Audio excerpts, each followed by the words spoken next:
Industrial Recense, empresa familiar da Pontenova, foi galardoada como PEME do Ano 2025 en Lugo, un premio que convoca cada ano a Cámara de Comercio de España, a Cámara de Comercio de Lugo e o Banco Santander, e que xa vai pola súa 9ª edición. O presidente da Deputación, José Tomé, participou no acto xunto a outras autoridades e destacou o papel das pequenas e medianas empresas na dinamización económica da provincia. Desde a Diputación de Lugo temos claro que apoiar as pequenas e medianas empresas non só é un deber institucional,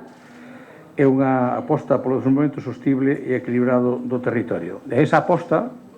facémola con feitos, impulsando a formación, apoiando o emprendemento, favorecendo a modernización, promovendo a sostenibilidade, estando sempre ao lado das empresas, coitando e comprendendo e acompañando, tamén sempre da asociación que ten os empresarios, porque individualmente é imposible, por tanto, sempre estamos, todos os anos temos colaboracións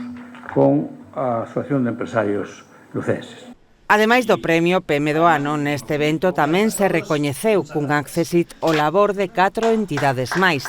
Medrar, Smart Solutions na categoría de Digitalización e Innovación, Pesquerías del Buen Viaje no apartado de Formación e Emprego, Transmedia Comunicaciones y Prensa en Internacionalización e Lácteos Lorán na categoría de PEME Sostible.